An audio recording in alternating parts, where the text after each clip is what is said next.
Pak Faris belum sekali. Oh, ini sudah start kok. Oh ya, sudah Pak. Kita mulai, guys. Assalamualaikum warahmatullahi wabarakatuh. Selamat pagi. Terima kasih sudah hadir di sesi kedua. Sesi kedua kita akan coba share nanti saya sama Bu Puji, kami akan coba share bagaimana mengembangkan topik-topik yang sudah kita sajikan pada sesi pertama kemarin, itu kita buat ke dalam paper, kita coba share. Mohon izin untuk menyampaikan PowerPoint di sesi kedua. Nanti PowerPoint dan materinya akan di-share oleh Mbak Nana setelah akhir sesi ini. Sebentar, filenya di...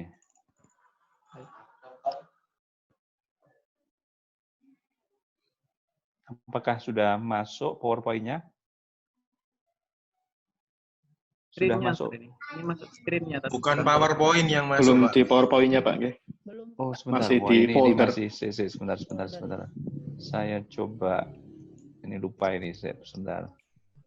PowerPoint-nya dibuka dulu, baru share ini. Keluar Saya share stop. dulu. Iya, Pak. Share dulu, sebentar. Share screen, kemudian saya buka ini, kemudian sesi 2.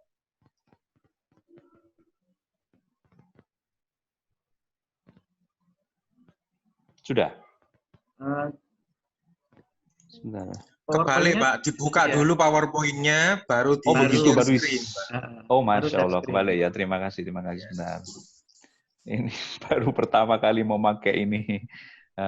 Saya buka PowerPoint dulu. Oh, share-nya saya stop dulu ya. Iya. Saya stop dulu.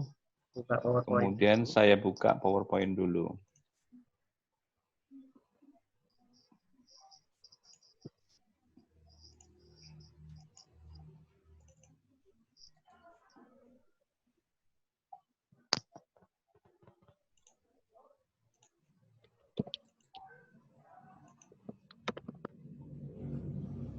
Zoom-nya kok mengecil ini.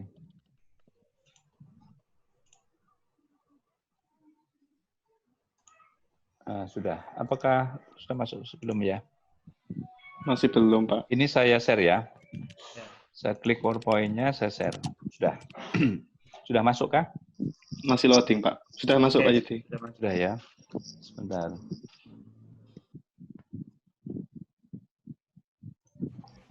Nah, baik. Pada sesi kedua, saya akan mencoba share experience bagaimana saya menuliskan topik-topik yang kemarin ke dalam intro sampai dengan ke dalam conclusion. Jadi pada bagian pertama itu kita sebentar. Saya pakai slideshow dulu. Masih jalan. Nah, pada bagian pertama itu kita coba lihat artikelnya Suranan Karin kemarin yang tahun 2017 dengan judul Using the Flip Model to Foster Thai Learners Second Language Collocation Knowledge. Itu kebetulan diterbitkan di 3L. Kemarin sudah kita bahas bahwa isinya itu ini. Isi yang pertama, Suranan Karin menuliskan collocation karena secara global berarti dunia, dia itu merasa bahwa collocation itu sangat sulit tidak hanya bagi EFL tapi juga bagi native sendiri. Kemudian di bagian intro yang keduanya itu banyak peneliti yang hanya hanya assess collocation ability saja. Kemudian dia bilang bahwa classroom time itu tidak cukup untuk melakukan pembelajaran collocation. Akhirnya dia memunculkan ide classroom. Itu idenya Suranan Karin, penulis pada artikel pertama. Kemudian tujuannya karena dengan eksperimen, dia itu mengetes antara eksperimental sama control group. Kemudian dia mengetes apakah flip classroom itu work or not. Lebih bagus mana, yang flip tradisional sama yang traditional teaching, tentang teaching collocation. Kemudian desainnya yang eksperimen dia pakai video. Kemudian dia ada collaboration di out class session. Yang tradisional video diberikan di dalam kelas. Kemudian di kelas mereka putar video, discuss, latihan begitu. Nah, hasilnya tidak ada significant difference. Keliru ini, difference between suggested use. Kemudian ada saran untuk memakai mobile application. Dia sarankan pakai Lines. Ini isi artikel dari Suranan Karin. Itu pertama kita harus menguasai dulu artikelnya orang yang akan kita kritik untuk kita tuliskan menjadi topik kita. Ini tahap awal saya belajar dulu. Kemudian setelah itu baru kita tuliskan seperti ini. Nah, setelah itu kita buat refleksi. Kan tadi Suranan Karin di intronya ada 3 kan, ada gap, ada apa namanya, ada general statement-nya, kemudian ada gap, ada tujuannya. Nah, yang opening-nya di bagian intro itu saya kebetulan setuju. Nanti kalau kita beda, kita bisa mengkritiknya berbeda. Kebetulan saya setuju bahwa colocation itu menjadi global issue. Kata global itu saya pakai huruf besar karena global itu kan representing world. Jadi dia global issue, tidak hanya di sini tapi di Asia, di semua benua itu mengalami hal yang sama. Kemudian kritik saya, refleksi saya, review preface nanti ya kalau sudah kita punya refleksi bahwa kita setuju atau tidak setuju, yang harus kita tambahkan itu yang di dalam kurung yang warna biru sama hijau ini. Jadi untuk bagian pertama, kita harus mereview previous study tentang flip classroom and collocation, kemudian digabung. Jadi artikel tadi digabung, kita nyari dulu. Global itu kan, kalau saya ya, karena kurang kerjaan, global itu mesti saya cari 5 benua itu. Ada Amerika, atau riset-riset dari USA, dari Inggris, itu sudah merepresentasikan global tentang research, collocation, dan flip classroom yang ada di dunia. Begitu.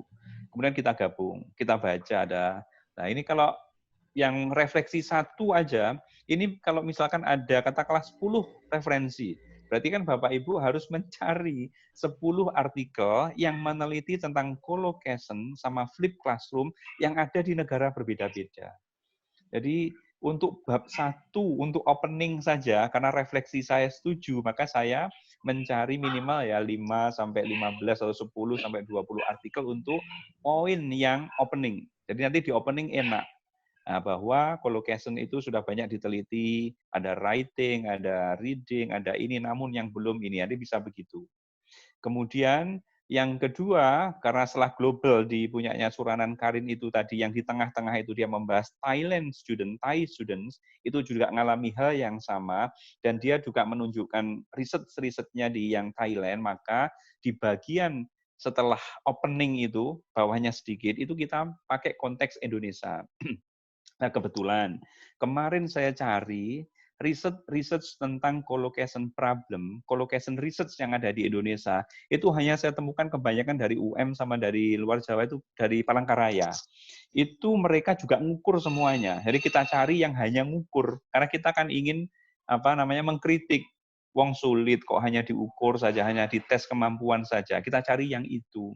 Nah, karena Indonesian itu ini sama dengan nomor 1, kita nyari beberapa referensi, tapi khusus orang-orang yang fokusnya di Indonesia, penelitiannya collocation. Jadi konteks global dapat, konteks di Indonesianya dapat. Nah, konteks Indonesia, kalau tidak ada yang di Scopus, kita cari jurnal yang referred jurnal, yang kira-kira kalau dibaca oleh reviewer, jurnal itu melalui tahapan di review. Tidak 1 kali dikirimkan, minggu depan terbit, tidak begitu. Jadi yang frekuensinya terbit itu 2 kali, 4 kali maksimal, itu kita cari untuk masuk di konteks yang nomor 2. Jadi intro untuk kita nulis awal tadi ada 2 bagian global tentang collocation sama flip classroom, bagian penelitian collocation di Indonesia. Nah, itu yang kita lebur di situ. Terus kemudian di bagian ketiga itu kita ngeritik mereka itu secara umum itu collocation sama flip classroom penting. Di Indonesia juga begitu. Banyak yang mengukur tapi collocation-nya nilainya rendah-rendah, banyak kesalahannya di sini-sini. Nah, itu kita tunjukkan. Kemudian baru kita sedikit mengkritik bahwa itu penting kok masih hanya diukur, itu hanya gitu. Kemudian nyambung dengan bagian gap. Ini nanti nyambung dengan bagian gap. Kemudian bagian gap-nya kemarin kan sudah kita sampaikan bahwa bagian gap-nya adalah flip classroom and WhatsApp itu sudah banyak diterapkan, atau flip classroom dengan mobile application itu sudah banyak diterapkan. Itu kita nyari itu lagi. Jadi dari bagian ini sudah ada 1, 2, 3 referensi untuk gap yang atas ini. Itu sudah ada 3 jenis referensi. Yang masing-masing referensi nanti itu bisa lebih dari 10 ataupun 5. Jadi betapa banyaknya yang kita cari untuk menuliskan sebuah introduction saja.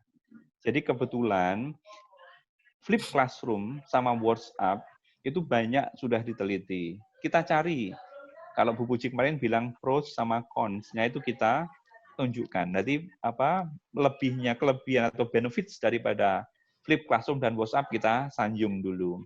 Kelemahannya, kemarin kan kita sampaikan bahwa kelemahannya adalah chat history-nya dari WhatsApp itu belum dimanfaatkan untuk assess out-class collaboration process. Lah, itu yang kita sampaikan di situ. Itu milik kita. Jadi ide murni kita untuk mengkritik bahwa walaupun sudah dipakai Flip dan WhatsApp ataupun mobile application lainnya, namun mereka belum fokus kepada out-class collaboration process. Lah, hal ini hanya bisa dilakukan dengan mudah dengan menggunakan mobile application.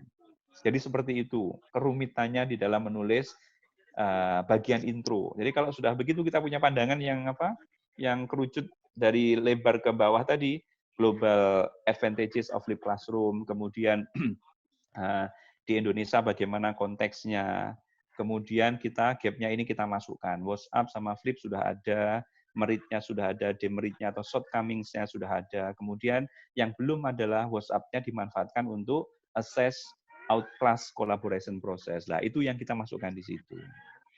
Kemudian kalau kita mau memperkuat lagi, itu ada di bawahnya. The author did not monitor. Kalau nggak monitor, apa yang terjadi? Kita bisa kritikan validitas kerjasamanya dilakukan. Nah, itu nyari referensinya juga.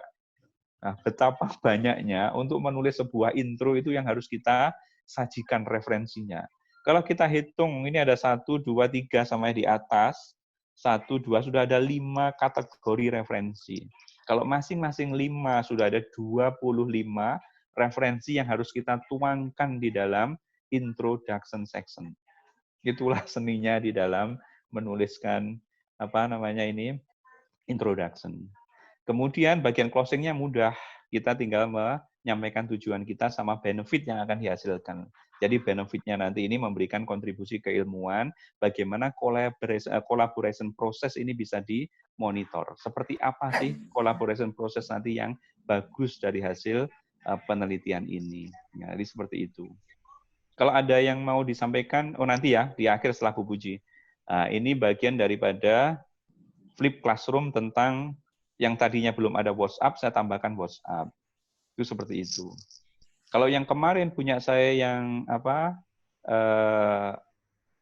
kartun movie dengan incidental vocabulary, itu lebih mudah. Karena yang kemarin semua orang meneliti di bawah kurikulum atau di bawah classroom instruction. Yang belum ada hanyalah di home setting atau EFL home context. Itu yang belum ada, itu gap-nya. Nah, intronya, kan ini masalahnya WhatsApp sama kartun. Bagaimana kita bisa membuat intro yang bagus? Mudah.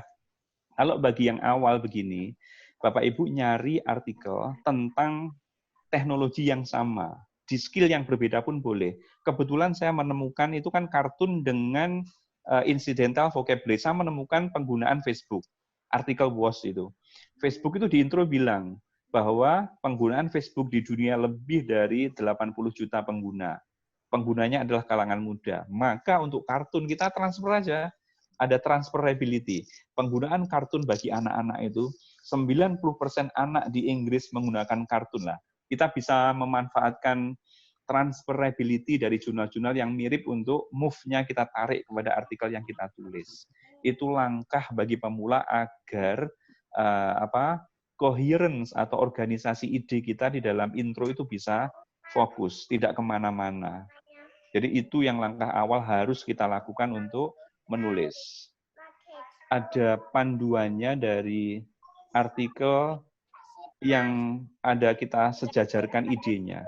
Jadi kita ada yang memandu kita. Kalau di pertama adalah jumlahnya pengguna Facebook, maka jumlah pengguna kartun untuk anak-anak. Kapan anak-anak menggunakan kartun, manfaatnya, kemudian kritik tadi. Jadilah intro kita. Itu bagian pertama. Sekarang bagian yang kedua, literature review. Bagaimana saya bisa menuliskan itu? Itu detail ini sebenarnya detail dari yang kemarin saja. Yang kemarin sudah detail, ini lebih detail lagi. Jadi tadi sudah ada 5 kategori referensi yang harus kita tulis untuk bagian intro. Sekitar 20 artikel lah, 20 referensi. Kita simpan 20 itu. Terus kemudian kita lanjutkan di literature review. yang pertama, karena ini flip classroom umbrella-nya, sehingga main variabel saya adalah flip classroom. Jadi flip classroom itu saya kumpulkan artikel-artikel flip classroom termasuk dari yang intro tadi. Saya tambahi lagi. Nah, kemudian, sebentar masih ada noise sedikit. Nah, ini ada Pak noise. Yudi. Iya, ada. Mungkin bisa Pak Faris bisa dibantu untuk di... Mungkin atas nama Mbak Erwin Syahsatya atau Bapak ini ya. Mungkin bisa di-mute biar nggak masuk suaranya. Ya. Sudah? Oke. Kemudian, flip classroom ini setelah kita mencari berbagai artikel tentang flip tadi, itu kita coba definisikan. Kalau definisi tidak perlu sampai 5 lah, mungkin cukup 3 atau 2 artikel itu kita sudah bisa bisa menggabungkan. Jadi ternyata kalau misalkan artikel definisinya sama, kita bisa bilang kok di thesis itu. Ternyata definisi flip classroom tidak mengalami perbedaan. Jadi para ahli itu sepakat bahwa definisi flip classroom itu ini. Mudah kan, kita tidak mengambil dari teks yang ada. Kalau berbeda lebih mudah lagi, kita adu mereka. Jadi ternyata terus positioning kita seperti apa. Itu bisa kita buat di situ. Kemudian bagian setelah definisi, itu kita buat underlying theory of flip classroom. Jadi di situ flip classroom kan tidak ada landasan teorinya sama WhatsApp itu. Yang ada kan teori kolaborasi atau interaksi. Ya itu yang kita masukkan. Bagaimana perubahan teori interaksi itu yang awalnya hanya tradisional kita harus ketemu, kemudian kita harus berinteraksi secara face to face, akhirnya dengan WhatsApp itu interaksi mulai bergeser. Lah itu kita jelaskan begitu. Jadi landasannya adalah interaksi. Semakin sering mereka berinteraksi karena sekarang zamannya teknologi, berinteraksi dengan teknologi melalui WhatsApp di luar kelas itu bisa memberikan manfaat tersendiri. Itu bisa kita masukkan di bab 2 kita. Nah, setelah itu sudah, ada definisi sudah, ada landasan teori. Landasan teori itu sebenarnya seperti apa ya? Kalau di dalam kehidupan kita, kenapa sih kita puasa Senin Kamis? Landasannya apa sih lah? Itu landasan. Landasan. Kenapa kita menerapkan WhatsApp? Karena ada interaksi di sana. Itu yang kita perjelas di situ. Kemudian setelah itu ada, baru kita mereview dari berbagai previous study tadi, itu kita mix. Kita mix, kemudian jadikan satu thesis lagi. Penelitian sebelumnya tentang flip classroom, itu apa saja yang sudah digapai. Nah, kenapa collocation penting? Karena tadi sulit itu. Kemudian setelah apa saja, kita buat lagi thesis di situ. Thesis di situ, kemudian jangan lupa, jangan hanya menunjukkan positive side of the flip classroom atau previous study results. Kita harus menunjukkan sisi-sisi negatifnya juga di sana, agar adil membahasnya itu. Ada yang sudah berhasil karena ini, untuk vocab berhasil karena ini, untuk ini belum. Nah, itu kita harus sejajar untuk menyampaikan di pada previous study, agar tidak hanya menjudge positif saja. Kemudian kritik yang tadi kita masukkan, nah dari berbagai previous study itu, jangan sampai dibilang bahwa flip dan WhatsApp sudah berhasil, jangan. Cuman WhatsApp-nya belum optimal, kendati pun para peneliti sudah menyebutkan kelebihan, kekurangan daripada flip dan WhatsApp, namunnya itu bisa dikatakan dengan buku uji kemarin, however, to date, itu bisa dikatakan seperti itu. Kolaborasinya di luar belum optimal. Nah, bisa ditambahkan itu namanya novelty yang ada di bagian terakhir literature review. Jadi seperti itu proses awal saya belajar. Nah, kemudian kita, ini kalau mau WOS ditambahkan bagaimana nanti WhatsApp itu bisa didesain untuk mengakses outclass activity. Nah, itu beratnya di situ nanti yang berat. Itu nanti aja setelah kita bisa. Kemudian kita lanjut. Oke, kita lanjut di bagian riset method. Nah, ini tidak bisa mengcover semuanya, Bapak Ibu. Kebetulan mungkin saat ini kami menyampaikan yang kebetulan ini quasi eksperimental dan eksperimen yang saya lakukan sama survei. Nanti untuk kualitatif atau apa mungkin lain kali ya. Kalau bisa Bu Puji ada method lain mungkin nanti bisa share lagi juga. Kebetulan ini eksperimen yang saya lakukan, jadi mudah eksperimennya. Kalau yang di Suranan Karin tadi, outclass pada meeting 1, bahas video collocation tipe 1. Di tradisional, di kelas, bahas video type 1. Nah, kita akan berbeda sedikit. Outclass-nya kita bentuk grup WhatsApp. Kemudian kita kirimi video melalui grup WhatsApp. Kita kirimi tugas untuk memahami konsep flip classroom melalui grup WhatsApp. Kemudian menyampaikannya melalui dosen melalui WhatsApp juga. Itu meeting 1 sampai dengan sekian. Setelah ada pre sama post test. Jadi begitu. Jadi desainnya itu bahasa saya tinggal menyempurnakan, tinggal merubah dari yang sudah ada. Sehingga kita tidak akan mengalami kesulitan untuk mendesain di bagian riset method ini apabila riset yang kita lakukan itu kita kritik. Lain kalau kita membuat sendiri, waduh bingung. Ada mahasiswa ngajukan mind mapping to improve writing. Waduh hebat sekali, mind mapping writing-nya bagus. Lah, jangan seperti itu. Jadi mind mapping hanya idea organization, bukan ke writing yang terlalu jauh. Nah, itu susah. Kalau tidak punya artikel seperti itu, nanti metodnya kayak apa? Kita ngarang, kesulitan kita. Lebih baik harus ada panduan artikel yang kita kritik sebagai landasannya. Instrumennya juga mudah, karena di kemarin itu ada placement test, pakai punyanya Cambridge. Saya ikuti.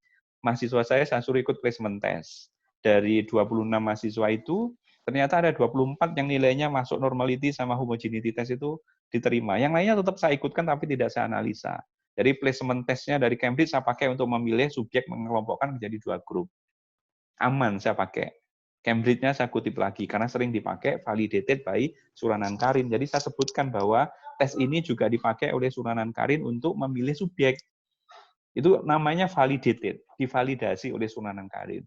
Sehingga apa ya, reviewer itu menjadi convince begitu dengan punya kita, oh orang ini sudah melakukan, tes ini sudah pernah dipakai oleh Suranan Karin di jurnal yang bereputasi juga, seperti itu.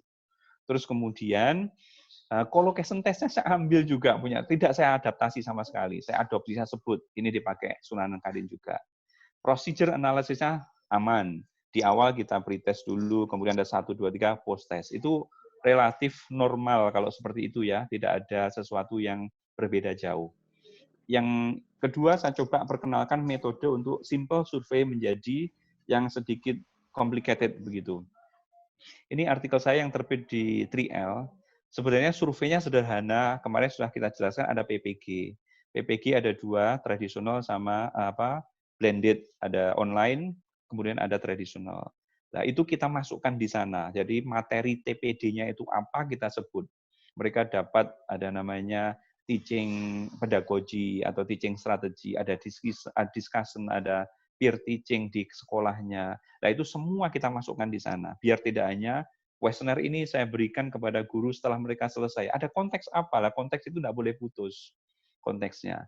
Jadi konteksnya saya sebut, setengah semester mereka online learning di host university kayak UMM, UNESA, Widya Mandala, dan lain-lain. Padahal saya hanya nitip melalui guru matematika, karena di UMG nggak ada PPG. Tolong dong ini berikan kepada guru bahasa Inggris, biar diberikan kepada siswanya. Tapi tidak boleh sebut begitu di dalam risetnya.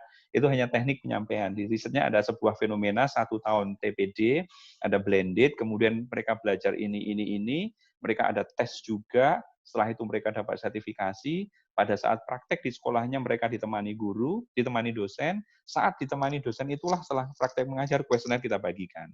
Nah, enak kan? Itu simple survei yang kita ubah menjadi sedikit lebih berbensi ya, lebih berbobot di dalam melakukan metodenya. Jadi kalau ini agak sedikit berbeda dengan artikel yang saya kritik. Artikel yang saya kritik itu di Kodza Barseh, Hosen itu hanya survei kepada guru-guru di sekolah sekolah secondary school begitu ya, kepada 100 sekian guru, tidak ada konteks yang bagus. Kebetulan penelitian saya yang di IJI ada konteksnya, ada konteksnya yang berbeda. Jadi ini ada sedikit baru. Jadi tidak adaptasi dari artikel yang sudah ada kemudian kita transfer begitu, tidak. Ini nanti kalau kita sudah mahir kita akan bisa begitu. Jadi langkah awal sebaiknya memakai transferability of move patterns tadi itu. Kemudian bagian writing result, karena ini sifatnya eksperimen jadi mudah. Ini Pak Dayat ahlinya ini. Ini malah yang ngajari Pak Dayat ini. Jadi normality test, itu kita sampaikan. Homogenitas kita lakukan. Kan syarat untuk melakukan eksperimen itu kan ini ya, ini wajib. Kemudian hasilnya daripada t-testnya kita sampaikan. Kemudian jangan lupa collocation itu kan ada 6 types. Jadi dari 6 types of collocation itu ada verb, adverb, ada noun, adjective. Itu kita sampaikan bagaimana skornya masing-masing itu. Itu defining harus disampaikan secara detail. Kemudian chat history-nya ini yang saya lemah. Chat history-nya harus dilampirkan. Chat history yang outclass tadi. Misalkan tadi kan kita meeting 1 ya, kita beri topik tentang verb adjectives. Kemudian di luar kelas mereka diskusi bagaimana sih konsep verb of adjective di dalam collocation itu. Mereka ngisi latihannya, kemudian menemukan konsepnya. Chatnya kita pajang di sini, jangan dikomentari dulu, because this is results writing. Jadi di sini kita pajang begitu. Baru didiskus nanti, di discussion kita tuliskan. Nah, didiskus, kita mendiskusikan dari ke-6 tipe tadi, mana yang rendah. Misalkan verb and adjective, kenapa itu paling mudah? Kenapa noun become difficult? Nah, ada yang seperti itu ya, seperti newly developed car. Kenapa kok harus newly lah? Itu mungkin yang paling susah bagi mahasiswa, itu kita bahas. Kenapa itu menjadi lower? Kenapa itu higher? Jangan bahas hal lain di luar finding kita tadi. Biasanya saking semangatnya ditulis hal lain. Jadi sebaiknya collocation ini atau vocab. Nah, kita nggak boleh ngomong vocab di situ. Kita harus ngomong masalah 6 types of collocation tadi yang kita bahas. Kenapa terendah? Kenapa tertinggi? Kita cross check dengan hasil yang ada di chat history. Oh, ternyata yang nilainya tinggi itu chat history-nya begini. Yang rendah itu begini chat history-nya. Nah, itu bagus. Nah, itulah yang kita sebut dengan adanya novelty. Jadi, novelty itu kita sampaikan di situ. Ternyata chat history-nya begini. Itu yang membuat mereka bisa. Nah, mereka di kelas itu tanya jawab. Jadi kalau saya suruh round discussion. Jadi mahasiswa pertama itu di grup WhatsApp-nya mereka ada A, B, C, D, ada 4 orang begitu. 1 presentasi nyampaikan di grup, 2 ngomentari, 3 ngomentari bergiliran. Sampai dengan konsep daripada verb, adjective, verb, adverb itu ditemukan. Mereka menjadi atas nama grup. Tidak boleh tiba-tiba begitu. Harus ada pertanyaan, jawaban dari masing-masing orang secara round. Itu saya adopsi dari round robin discussion ya, yang nggak tahu namanya round robin keliling begitu ya. Nah itu yang kita bahas. Kenapa rendah? Itu kita bahas secara mendalam. Mungkin karena 1, 2, 3 begitu. Karena ini tidak familiar di Indonesia. Kita bandingkan dengan konsep-konsep penyusunan kata yang ada di Indonesia. Oh begitu ya. Orang lain bagaimana? Previous studies-nya. Kita beri penjelasan. Nah, hanya itu sebenarnya teknik kita di dalam mengembangkan intro sampai dengan ke discussion. Kemudian discussion 2 yang ini yang artikel tentang in service teacher professional training, teacher creativity and teaching effectiveness. Nah, discussion yang ini itu mudah karena ini pakai SEM agak sulit, saya kerjasama dengan dosen matematika. Jadi ada trik Bapak Ibu, kita kalau subjeknya besar, lebih baik lebih dari 200 begitu kita pakai SEM, kita nanti bisa ngajak banyak kok dosen matematika di sini, di teman-teman yang bisa SEM itu kita input, kita libatkan untuk analisa dan kita masukkan nama itu sudah aman tanpa berbayar. Jadi karena SEM, kenapa saya pilih SEM? Jadi ini korelasi sebenarnya creativity dengan effectiveness. Ada instrumennya namanya instrumen teacher creativity sama teaching effectiveness, tapi yang melihat siswanya, apakah guru saya itu kreatif dan juga efektif setelah mengikuti Blended Professional Development Program atau PPG tadi. Nah, kemudian karena kita pakai SEM itu kita bisa melihat korelasi setiap komponen. Creativity itu komponennya ada 5. Ada kategori misalkan motivating students atau memberikan topik yang inovatif begitu. Lah itu ada isi apa itu bisa dilihat. Apakah tinggi, apakah sedang. Lah itu kita bahas seperti yang tadi. Kenapa dia bisa tinggi? Kenapa dia korelasinya bisa sedang? Apa yang biasanya muncul di previous study, apa yang tidak, itu menjadi kebaruan kita. Jadi kebetulan yang creativity sama teaching effectiveness itu sudah saya bahas kemarin, itu yang muncul, yang tidak muncul di previous study adalah kekaguman kita terhadap sosok karakter guru, karakter teachers. Jadi teachers itu ada sebagai idol gitu yang secara personality traits dia bagus yang tidak muncul di dalam e-learning. Itu yang menjadi kebaruan kita. Nah, itu dari mana munculnya? Dari item-item teachers creativity skills atau questionnaire dan teaching effectiveness tadi. Itu tidak muncul itunya di previous study. Kita bandingkan dengan previous study, oh ternyata yang ini nggak muncul. Inilah kebaruan saya sampaikan di sana. Nanti bisa di-download di bagian discussion itu bahwa ada sosok kehilangan dalam tanda petik itu sosok guru yang tidak bisa digantikan pada saat dia melakukan e-learning. Begitu. Ini sudah hampir 40 menit. Sudah, mungkin itu Bu Puji, sharing saya nanti bisa kita diskusikan setelahnya. Terima kasih. Saya stop share dulu. Yap. Ya, Oke. saya tak mencari dokumen saya dulu Siap. tak buka dokumen saya.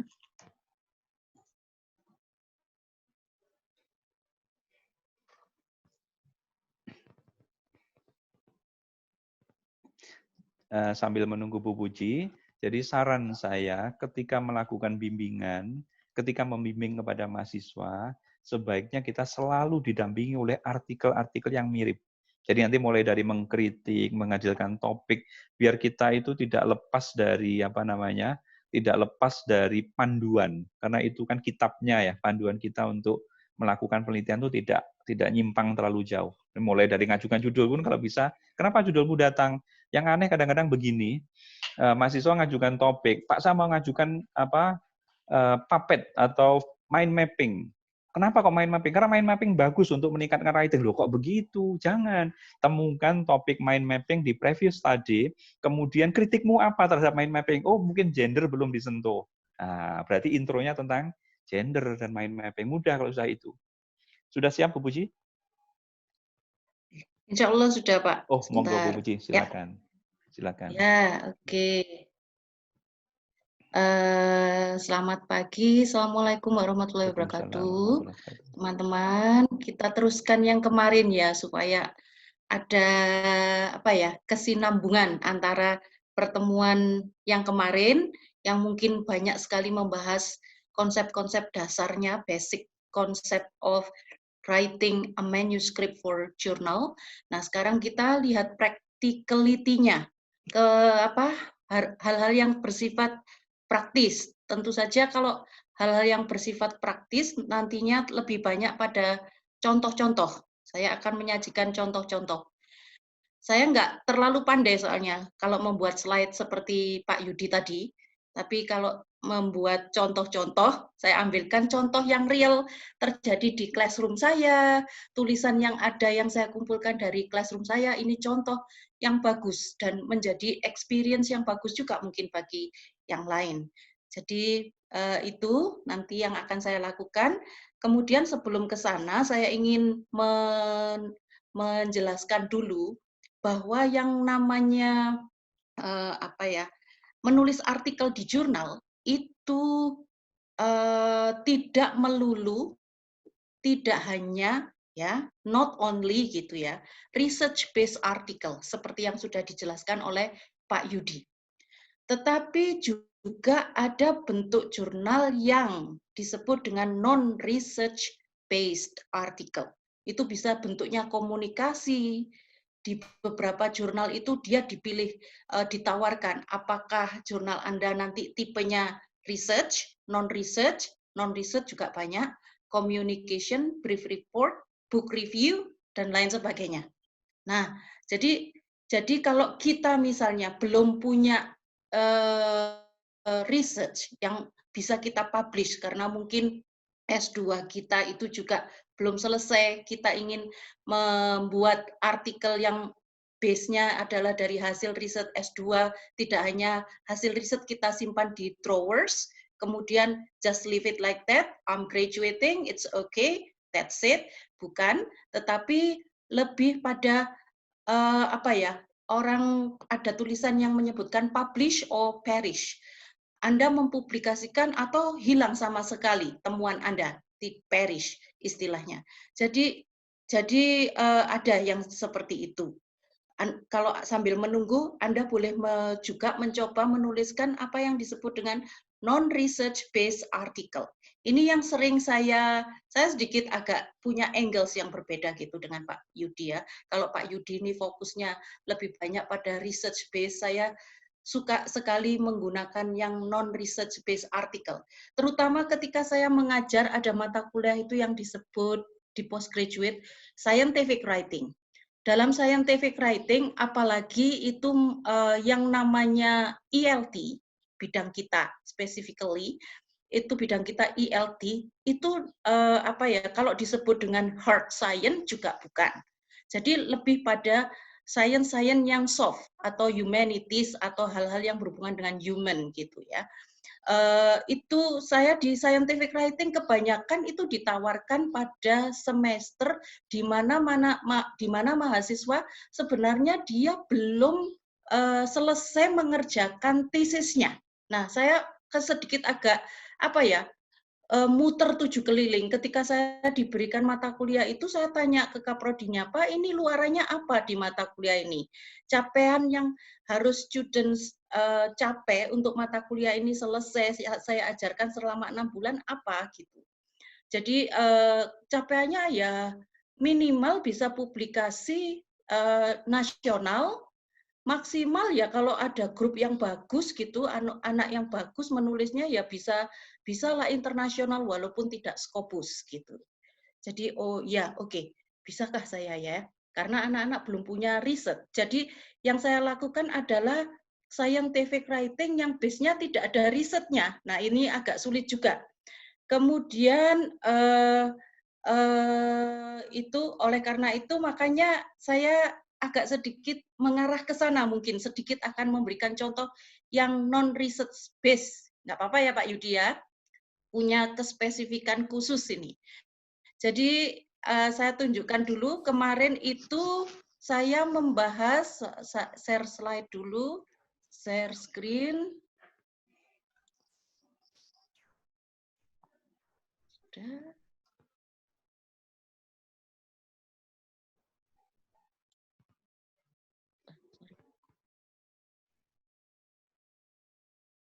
Apakah sudah kelihatan screen saya ya? Belum ya? Sudah? Sudah. Mohon inputnya? Ya, sudah ya? Sudah. Oke. Jadi kemarin saya membahas sedikit, yaitu ini aspek yang paling penting di writing, terutama ketika kita mengumpulkan naskah jurnal, a manuscript, a journal manuscript. Itu di manapun di jurnal manuscript, walau itu research based maupun communication atau brief report, ataukah yang lain-lain yang namanya jurnal itu pasti harus ada unsur ini. Ya, 7 aspect of critical thinking. Ini mesti harus ada. Jadi kita nggak bisa ngarangnya itu seperti ngarang plain banget, tidak ada pertentangan, tidak ada argumentasi, tidak ada kritik, tidak ada pro and cons. Itu sangat tidak mungkin kalau kita mengarangnya seperti itu, yang flat, seperti tidak ada argumentasi, itu sangat jarang bisa diterima. Oleh karena itu kita harus familiar dengan ini, terutama untuk hal-hal yang sifatnya non-numerical data. Non-numerical data itu kalau Pak Yudi lebih menggunakan eksperimen, di mana Pak Yudi akan memanfaatkan banyak sekali alat-alat, misalnya seperti SPSS, kemungkinan correlation, itu numerical data. Nah, kalau kita bermain-main dengan non-numerical data, artinya kita banyak bercerita, itu di kualitatif, ya, bercerita, maka ini akan kelihatan. Kalau kita bercerita, cerita kita flat, cerita kita tidak flat, tidak menarik, itu akan kelihatan. Apakah cerita kita ada unsur atau kelihatankah di cerita kita critical thinking kita? Ini ada di situ. Jadi ini kadang-kadang mahasiswa saya ini ya, terutama saya karena tidak pernah juga keluar ini, sedikit keluar untuk mengajar di fakultas lain atau di universitas lain, saya melihatnya begini.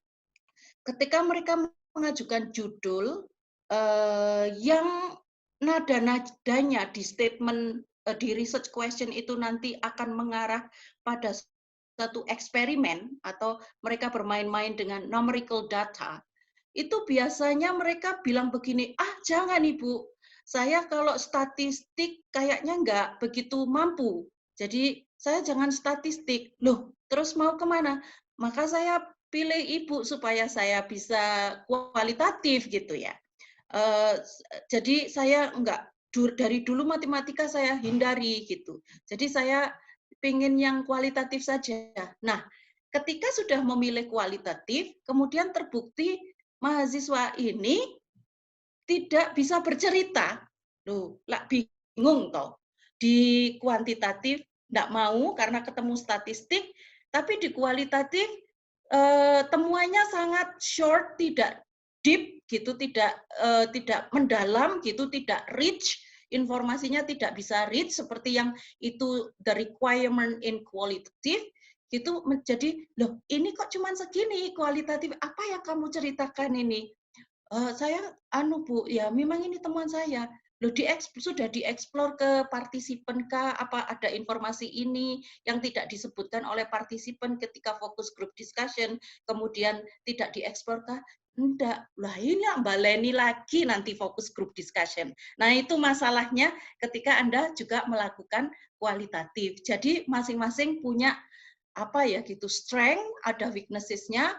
Walau Anda memilih kualitatif yang kelihatannya hanya bermain-main dengan kata, tidak bermain-main dengan angka, tetapi tetap ada strength, juga ada weaknesses-nya. Kalau Anda tidak bisa bercerita, ya jadinya nanti dosen pembimbingnya yang berusaha membuatkan cerita. Nah, itu ethically is not acceptable. Jadi menurut saya itu secara etika, ya kita itu bimbing tidak membuatkan skripsi. Kadang-kadang mahasiswa tersinggungnya di situ.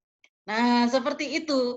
Saya bilang, kita itu bimbing. Fungsi kita bimbing, kita arahkan ke sini. Yang cari kamu datanya. Nah, kadang-kadang itu yang kadang-kadang sedikit agak menyinggung perasaan mereka ya. Kelihatannya lah, kamu untuk apa dijadikan dosen pembimbing? Nah, itu seperti nggak bisa dipecahkan gitu rantainya itu. Ini dosen menyalahkan mahasiswa, mahasiswa bisa juga nanti juga menyalahkan dosennya. Jadi let's come back to our business. Jadi 7 aspek itu apa saja? Ini saya mudah-mudahan kelihatan agak kecil-kecil tulisannya. Kemarin sudah saya sebutkan sedikit gitu ya. Jadi yang di tengah itu tulisannya saya bacakan sedikit, yang di tengah itu intellectual standard gitu ya. Jadi di karangan Anda, di manuskrip Anda harusnya ada intellectual standard ini. Ya, unsur-unsur yang ada di sini. Apa saja intellectual standards? Kita tidak tahu mana yang lebih dulu kalau kita order of importance gitu, mana yang lebih dulu, makanya saya buat diagramnya begini. Sama-sama punya equality, jadi sama-sama pentingnya ketujuh aspek itu, yaitu clarity, accuracy, mudah-mudahan mata saya sudah, precision, kemudian ada relevance, depth, breadth, and logic. Ya, ini ada, harus ada. Nanti kita akan analisa bareng-bareng apa ini, kemudian di manakah letaknya ini, adakah karangan itu punya ini, gitu ya, punya unsur ini. Kemudian kalau tidak ada unsur ini, kemungkinan besar, sangat-sangat besar kemungkinan untuk bisa ditolak atau tidak di-accept. Tetapi jika Anda punya unsur ini, mudah-mudahan Anda bisa di-accept, ya, bisa di situ. Kemudian apa itu each of those, apa masing-masing dari ini? Ini yang akan kita lakukan. 7 ini kita lihat. Kalau clarity, itu kita tanyakan dulu di artikel kita. Clarity. Do you elaborate your idea? Apakah ide Anda itu dielaborasi? Yang namanya kualitatif ya dielaborasi. Kalau kita nggak bisa bermain dengan kata-kata, kita nggak bisa mengelaborasi, wah itu akan sedikit sulit gitu. Bahkan pun di penelitian eksperimen juga, kalau Anda punya ide harus ada elaborasi atau clear. Apa yang Anda maksud itu menjadi clear because you say more until the reader the international readership or other reader in national level pun itu understand what you mean by a particular issue gitu ya. Itu yang disebut dengan clarity. Kemudian nanti kita lihat accuracy. How could we find out that it is true? Ya, accuracy itu ketepatan. Kalau diterjemahkan secara literal dalam bahasa Indonesia gitu tepat gitu. Tepat itu kalau dalam ilmu eksak ya tepat. Kalau saya ngukur berat badan saya pakai timbangan ya tepat. Tetapi kalau saya ngukur berat saya dengan memakai ukuran tinggi mungkin tidak tepat. Ya, accuracy-nya dipertanyakan. Kemudian kalau di kita, how could we find? Apa benar Anda mengatakan bahwa hukuman itu sangat diperlukan oleh anak-anak umur 13 ke bawah? Jika Anda punya argumentasi seperti itu, is it true? Who said so? Jadi accuracy ini hubungannya adalah nanti apakah Anda juga membackup dengan pendapat para scholars yang Anda temukan di jurnal. Oleh karena itu, Anda tidak boleh lepas dari jurnal. Ya, kalau Anda ingin membuat jurnal, Anda harus punya banyak-banyak masukan informasi juga dari jurnal, sehingga Anda punya backup, sehingga pendapat Anda itu akan accurate gitu ya. Jadi tidak hanya berdasarkan your own assumption gitu, tidak hanya asumsi Anda yang bermain. Jadi banyak sekali researcher, terutama yang masih level mahasiswa, apalagi S1, mengatakan bahwa, duh perutku sakit Bu. Kenapa? Saya tadi habis makan di Mbok situ loh, Mbok Nar itu loh yang jualan soto. Nah, dia hanya berasumsi kalau perutnya sakit itu karena habis makan di yang menyebabkan perutnya sakit adalah makanan yang dijual oleh Mbok Nar yang jualan soto tadi. Dia seperti itu menggunakan asumsi. Bahkan di level mahasiswa ini masih terjadi. Level-level berasumsi. Jadi dia tidak tahu apakah sebelumnya dia pernah makan sesuatu, apakah sebelumnya dia capek, begitu kemudian kerjanya sedikit agak keras, sehingga setelah makan di Mbok Nar, kemudian yang kecapean itu yang terwujud dalam bentuk sakit perut itu adalah bukan penyebab dari sakit perutnya dia, yang menjadi penyebab sakit perutnya dia itu adalah Mbok Nar tadi yang punya warung soto. Nah, itu yang seringkali kita bermain juga di jurnal. Pendapat kita di jurnal seringkali sangat asumtif banget. Ya.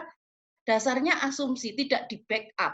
Nah, bagaimana untuk accuracy? Untuk supaya jurnal Anda mempunyai accuracy, Anda harus punya backup.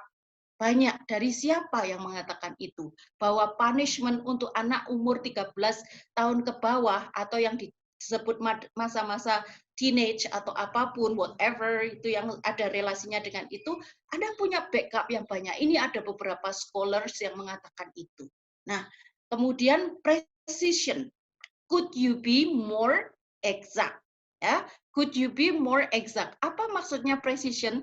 Mungkin ini hampir orang tidak bisa membedakan accuracy yang mana, precision yang mana. Oke, precision itu lebih pada ketika kita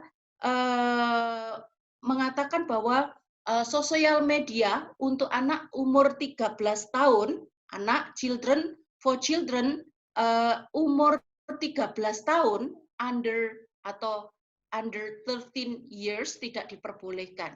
Anak umur 13 tahun diperbolehkan atau tidak diperbolehkan. Nah, ketika Anda menyebutkan key term, children, itu mungkin kurang presisi. Karena children itu sangat general banget. Presisinya mungkin kurang, lack of precision. Ketika saya baca tulisan yang bahwa sosial media itu sering digunakan oleh anak yang berumur 13 tahun dan mereka achievement-nya meningkat. Ketika mereka ngomong seperti itu, supporting sentence yang saya baca, backup statement yang saya baca itu lebih banyak ke YouTube, di mana anak-anak sekolah bisa menggunakan informasi dari YouTube untuk belajarnya dan lain sebagainya. Itu kenapa saya kemudian, berarti ini yang dimaksud children itu adalah school kids, bukan children yang umum. Karena children yang umum itu bisa juga school kid, salah satunya. Kemudian juga salah satu yang lainnya, grup yang lainnya dari children itu bisa street children. Jadi mungkin untuk street children ketika Anda development sentence-nya yang mendukung itu tidak menyentuh sama sekali di street children, jadi Anda kurang presisi, mendefinisikannya kurang pas. Oh, kok children ya? Kok dia pakai children ya? Kenapa dia tidak memakai term school kid misalnya? Seperti itu. Kemudian relevant. Di aspek ini, how does that relate to the problems? Relevant. Apakah ketika kita membahas punishment, terus kita membahas yang lainnya, yang backupnya kadang-kadang tidak tidak sesuai.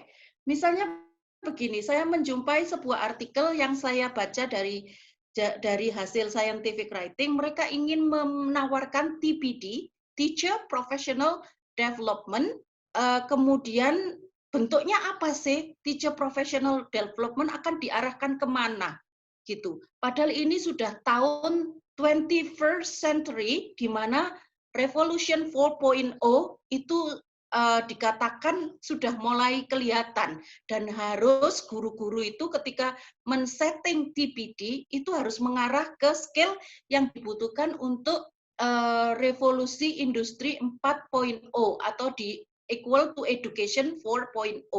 Nah, ketika membahas TPD, tiba-tiba ada satu paragraf itu membahas suddenly kalau orang kita itu Jawa campur Inggris Indonesia, suddenly ujuk-ujuk tiba-tiba membahas tentang conception, teacher conception. Nah, this kind of supporting idea, konsep teacher's conception itu tidak relevan gitu. Jadi bunyi dari manuskrip itu ada sedikit yang lompat.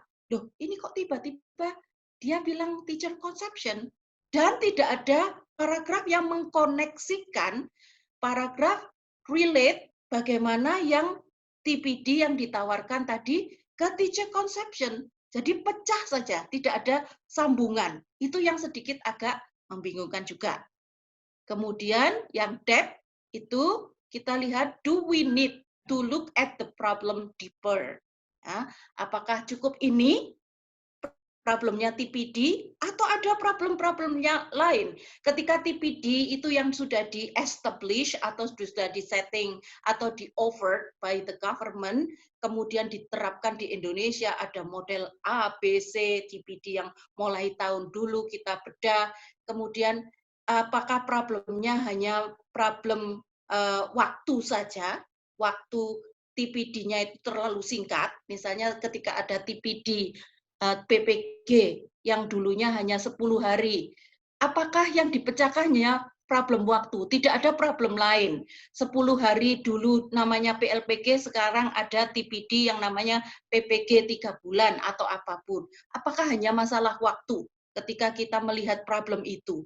Tidak adakah problem-problem lain sehingga ketika pemerintah ingin setting lagi TPD untuk teachers yang kedepannya, pemerintah hanya punya referensi yang menjadi masalah itu hanya waktu saja.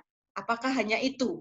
Kalau kita hanya mengatakan waktu saja yang menjadi tolok ukur problem yang terjadi di TPD, itu kemungkinan manuskrip Anda atau tulisan Anda tidak ada unsur depth.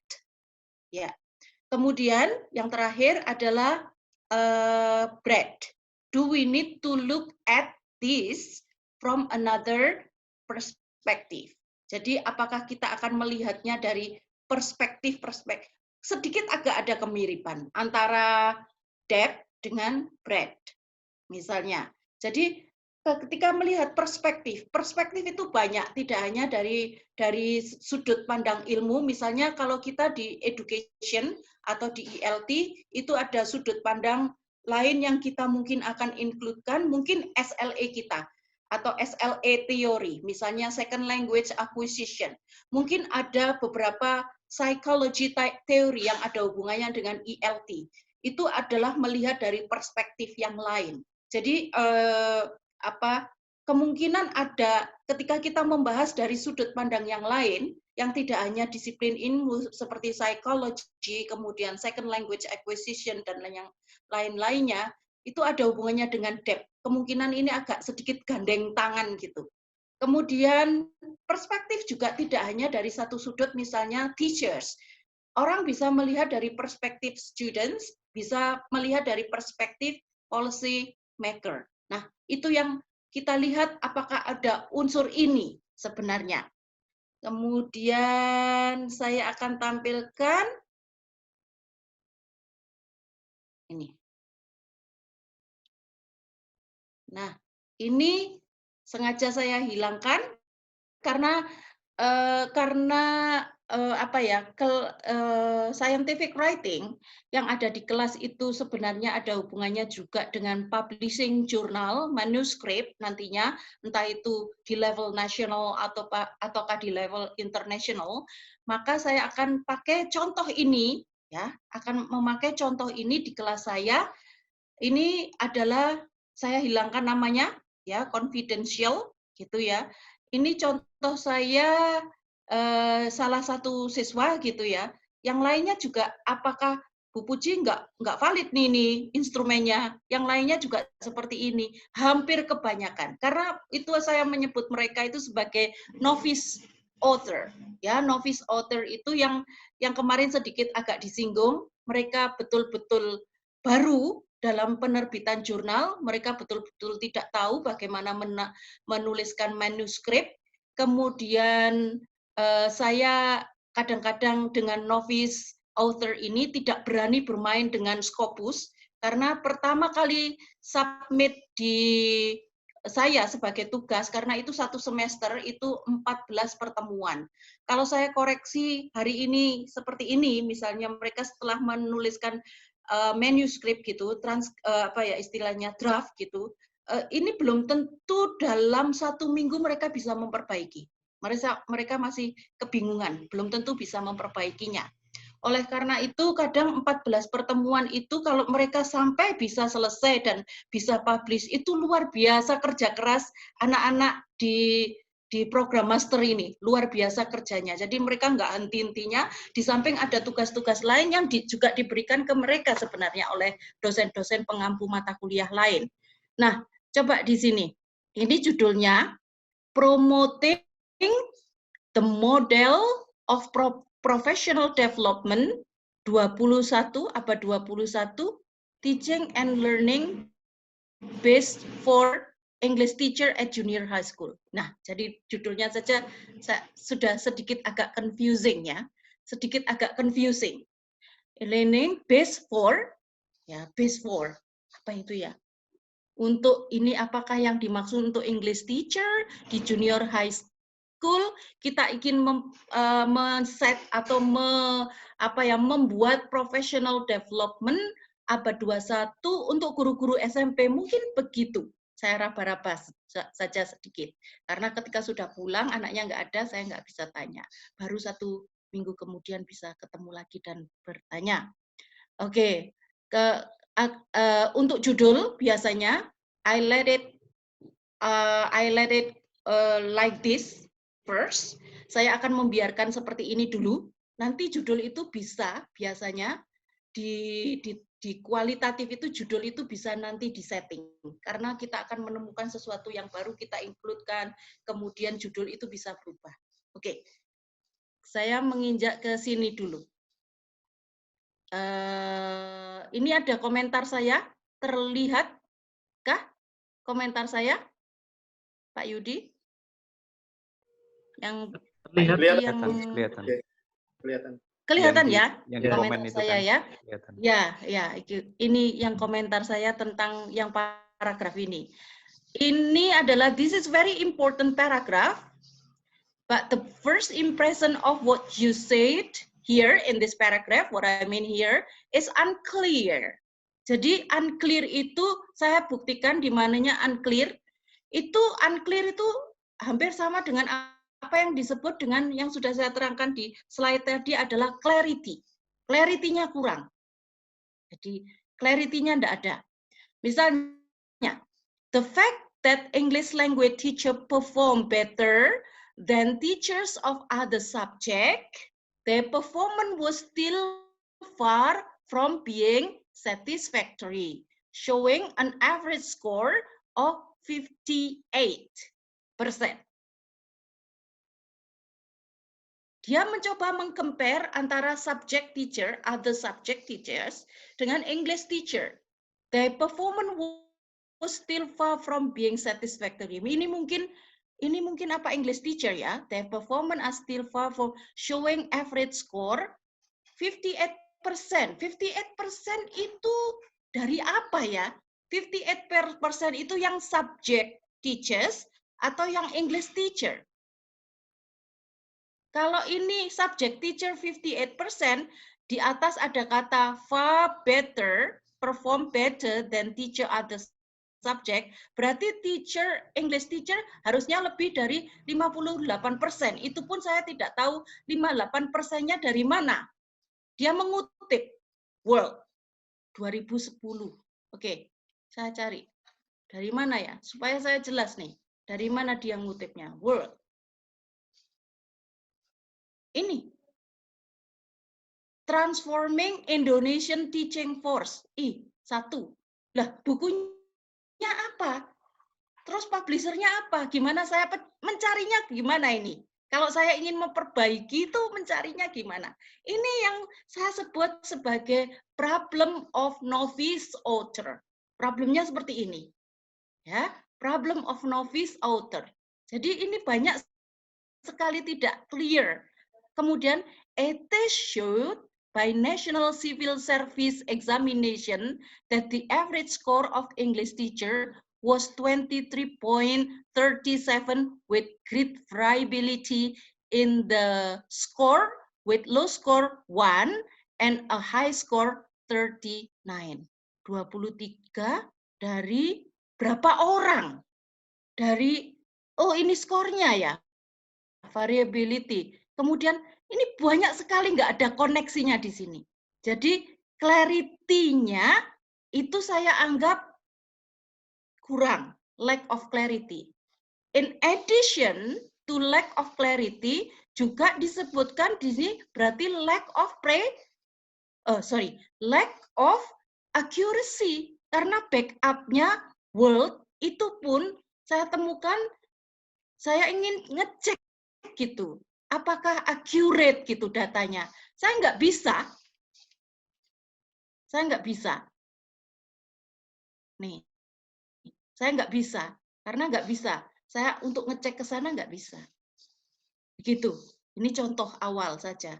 Kemudian,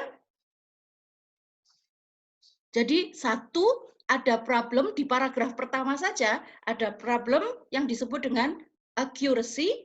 Ada problem yang disebut dengan clarity, ada problem linguistik, bahasa yang tidak bisa dipahami. Oke, alright. Kemudian saya teruskan baca supaya saya mendapatkan sesuatu.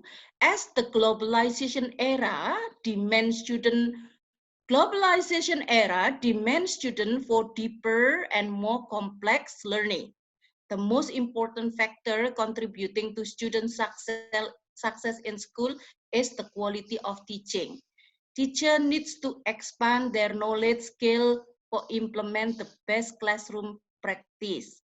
Tiba-tiba practitioner, researcher, policymaker have begun to think more systematically how to improve teachers' capacity and quality from recruitment, preparation, support, mentoring, ada leadership opportunities. Tiba-tiba kok ke arah sana, recruitment, preparation, apa merekrut teachers tadi ya yang dimaksud. Jadi sudah mulai dari, because there is no explanation, no elaboration of each of these, lagi-lagi lack of clarity. Dan ini disebutkan oleh Darling Hammond. Ah, ini nama orang loh ya. Ini nggak boleh ditulis nama orang nggak boleh huruf kecil. Kemudian saya lihat di artikel, saya selalu cek. Darling Hammond. Effective Teacher Professional Professional Development June. Loh, apa ini? Jadi ini apa ya? Saya jadi bingung ini. Mau membenarkan. Jadi clarity-nya tidak ada lagi.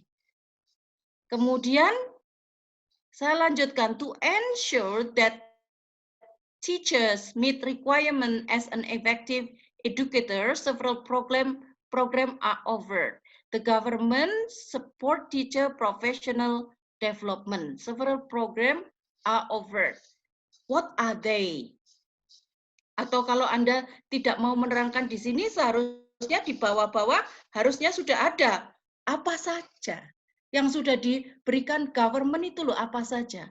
Professional development is the most effective strategy. School and school district have to meet this expectation. Jadi PD, TPD yang apa? Oh, TPD dianggap sebagai efektif, yaitu ya. Jadi kemudian ini saya coret lagi, kemudian dia membahas globalization era industry revolution 4.0, design PD should consider teacher performance based on 21st century teaching and learning. Harus consider 4.0 atau 21st. Teachers 21st century have to take account the needs of their students, prepare them to meet the challenge of the future. Nah, kemudian di sini harusnya ada satu paragraf lagi yang menghubungkan, karena tadi di atas sudah membahas PD, tapi belum tahu PD-PD type yang mana, karena di Indonesia banyak sekali PD-PD. Apakah sebelumnya PD-PD itu efektif? Mengapa kok tidak efektif? Mengapa tiba-tiba Anda menawarkan PD yang di sini adalah incorporate the development of program. PD yang baru harus incorporate use of technology, integration in teaching.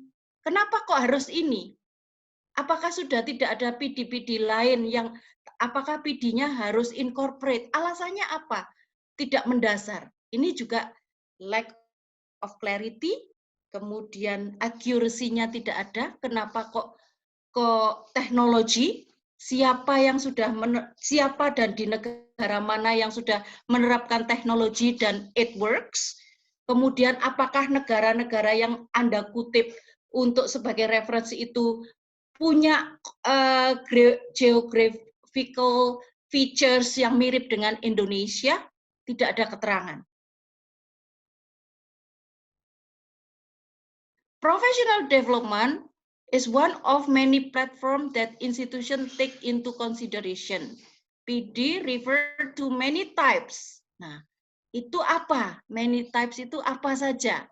Nah, seperti itu. Kemudian tiba-tiba ini ada di sini, yaitu membahas teacher's conception, teacher's role sebagai model, salesman, actor, mediator, kemudian with different conception of teaching, bla bla bla bla bla. Ini tiba-tiba membahas hal yang lain. Relevannya sudah kehilangan. Ini model artikel yang disubmit ke saya, terutama yang saya teliti, kadang-kadang ini harus banyak direvisi berulang-ulang. Bukan jelek topiknya, hanya penulis kadang-kadang tidak bisa mengembangkan topik, bahkan ini masih 736 awalnya, itu karena kurang membaca. Baca itu ya.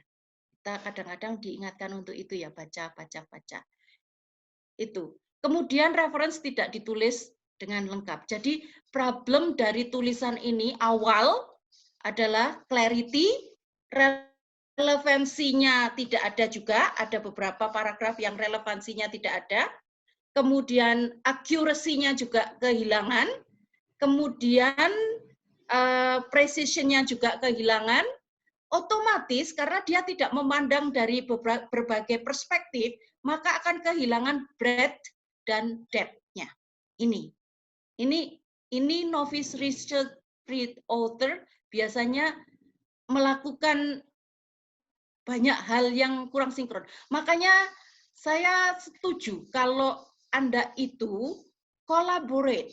Karena Anda tidak punya pengalaman, guru saja dalam kelas yang tidak punya pengalaman, kalau muridnya nuakal, ndablek, dan dia tidak bisa manajemen kelasnya, classroom manajemennya lemah, tidak bisa memanage unruly behavior from the student side, Anda juga akan, ini saya pernah menyaksikan sampai dilempar-lempar aqua yang gelas yang plastik untungnya. Dan kelas itu menjadi kacau balau. Itu yang nggak berpengalaman aja, itu guru itu harus dampingi, apalagi nulis yang untuk konsumsi international readership. Nah, setelah satu semester, ini ada terakhir bentuk judul sudah berubah. Saya berikan masukan, Professional Development Model for Teachers in the Era of Industrial Revolution 4.1. Ya, oke.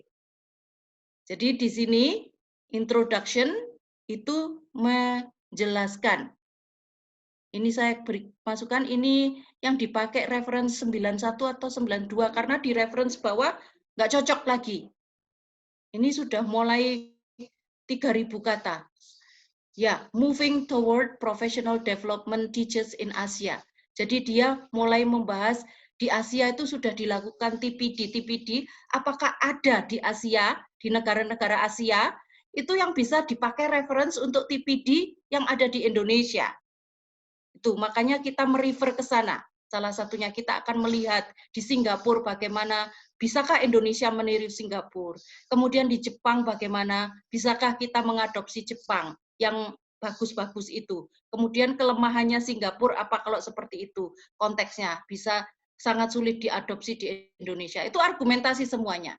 Kemudian kita jelaskan TPD form and challenges in Indonesia. Challenge-challenge-nya apa saja yang terjadi di Indonesia? Banyak sekali challenge-nya. Ini harus dielaborate, harus diterangkan sampai banyak. Misalnya di sini ada first. Di sini sebelum menjelaskan challenge, formnya dulu. First ada PKG. Kedua ada lesson study, ketiga ada blended learning, keempat ada TLC, ada ini, ada itu, banyak sekali. Ini elaborasinya sudah mulai banyak dia. Di Asia bagaimana?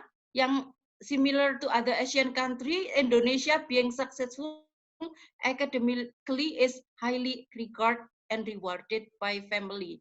Kemudian ini menginjak ke problem. Nah, problemnya di Indonesia kalau kita menerapkan seperti di Asia, problemnya apa saja di sini? Sense making Indonesian teacher have a strong civil servant identity with strong mindset of obedience, loyalty, following order religiously, and arrive at those mentioned character, sometimes devaluing professionalism. Kita menerapkan TPD banyak masalahnya. Salah satunya adalah sense making of Indonesian teacher. Lebih pada loyalty. Upacara bendera tidak ikut, mereka akan mendapatkan punishment. Tetapi kalau guru mengajar kreatif, mereka tidak akan dapat reward apa-apa. Ya dianggap apik ngajare gitu. Tapi kalau masalah upacara bendera, kemudian ada pengajian, segala macam, nah ini kita jelaskan dengan berbagai banyak. Another problem ini ada, what TPD should like 4.0. Nah ini kemudian harus student-centered learning, siapa saja yang mengatakan seperti itu, penjelasannya teknologi literate, kemudian ke sharpening critical thinking, kemudian seperti itu. Nah, ini banyak sekali, tetapi yaitu reference-reference yang tidak dilengkapi. Nah, ini yang sedikit agak memusingkan saya sebagai dosen, juga sebagai editor, juga sebagai penambah ide, memberikan konten masukan-masukan itu. Pusing kalau kita tidak lengkap seperti ini. Itu jurnal kalau sudah mencak-mencak dengan referensi yang tidak lengkap itu luar biasa mencak-mencaknya. Itu saja yang bisa saya share. Mudah-mudahan kita dari awal yang sepertinya tidak begitu menjanjikan, yang seperti tadi, bisa seperti ini dalam waktu 14 minggu, itu sudah luar biasa. Tapi kadang-kadang mohon, mohon ya, kadang-kadang mahasiswa saya ini banyak yang salah paham. Kalau saya suruh baca sekian reference untuk membackup ini, wah ini pendapatnya udah macam-macam, dosen Iya, sulit, betul. dosen Killer. killer, dosen ini, dosen saya jadi bingung itu lah ya mendefinisikan Betul. sendiri kata killer itu saya jadi juga bingung padahal saya maksudnya kalau dia ada jurnalnya, namanya ada, selesai postgraduate, mau melamar kerja, oh kamu punya jurnal. Oke, saya accept. Itu mau saya seperti itu, tapi niat baik saja sudah dicermati dengan dipersepsikan tidak bagus, apalagi kalau niat saya jelek. Itu saja dari saya pesan pesan curhatan itu istilahnya. Nggih, Pak Yudi, saya kembalikan lagi ke moderator. Nggih, wassalamualaikum Baik. warahmatullahi wabarakatuh. Waalaikumsalam warahmatullahi. Terima kasih Bu Puji. Nggih. Ada beberapa poin yang dapat kita tangkap. Jadi alhamdulillah Bu Puji dengan berbeda itu kita menjadi kaya. Bayangkan kalau presentasi saya sama Bu Puji sama itu saya nggak bayangkan malahan dapat apa audiens gitu ya. Justru awal Bu Puji, Pak nanti kalau kita beda gimana? Justru bagus Bu kalau beda itu memperkaya. Jadi enrich our horizon. Kemudian yang kedua, kadang memang mahasiswa atau kita sendiri itu awal saya meneliti itu kita merasa sulit topik apa sih yang kok topiknya habis ya. Tidak ada topik habis itu. Kita kalau membaca satu artikel mendalam, pasti artikel itu tidak ada yang sempurna dan pasti ada saran dan pasti ada kritik dari artikel itu. Sehingga tidak ada istilah Pak topik ini kok topiknya hanya mind mapping saja, saya hanya puppet, hanya apa itu sebenarnya banyak. Kemudian yang ketiga, mungkin kita itu bingung Bu, mau mulai dari mana. Nah ini mumpung ada kesempatan, mulai jangan dari mana. Memang yang paling berat di kita itu mengalahkan rasa bahasa kayak itu rasa yang agak malas kita. Kalau kita mencoba satu salah terus kita betulkan itu akan semangat. Jadi kita harus memulai dari mana saja. Kalau kita belum tahu bidang kita apa ya baca artikel yang menarik. Kemudian dari situ kita kritiki, kita coba nulis. Atau kalau Bu Puji sukanya review ya, tadi ada 2 tawaran dari saya yang monggo kalau mau ditulis. Itu saya nggak hobi Bu untuk literature review itu yang literary review bukan research base itu saya tidak begitu hobi. Ada dua yang ide saya yang belum ditulis Bu, yaitu itu kolaborasi yang di luarnya kelas itu belum dimonitor. Jadi kolaborasi yang selama ini dilakukan baik di ekonomi, di psikologi yang selama teman-teman pokoknya kerja di luar, kamu kerja kelompok presentasi, yang pada saat presentasi yang jawab hanya mahasiswa A yang buat itu nilainya sama. Nah itu kan sebenarnya ada kesalahan-kesalahan guru di dalam memonitor proses kolaborasi yang hanya product based. Itu kalau ditulis bagus sebenarnya itu. Kemudian yang kedua teaching reading tadi. Teaching reading yang kemarin saya sampaikan itu di kelas itu hanya guru ngajar dengan 500 kata begitu, satu siswa disuruh satu paragraf, di kelas hanya 35 siswa, kemudian yang lainnya nggak kebagian. Yang jawab pertanyaan juga ada siswa tertentu, sehingga reading tidak bisa diakses secara holistik kepada siswa. Itu kalau mau ditulis literature paper gitu bagus, literature based paper begitu. Terus kemudian untuk ideal memang tidak bisa kita langsung ini yang saya tangkap dari kita selama 2 hari ini, untuk bisa ideal itu tidak mungkin kita bisa tiba-tiba langsung ideal gitu. Kita harus mencoba menulis kayak Bu Puji tadi 14 minggu itu, kalau dosennya ngecap killer itu kebangetan saya. Padahal helpful-nya Bu Puji itu Masya Allah bantu satu begitu luar biasa sekali.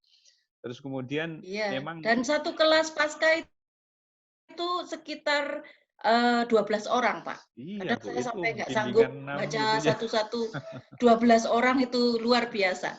Jadi saya jadi editor dadakan ini.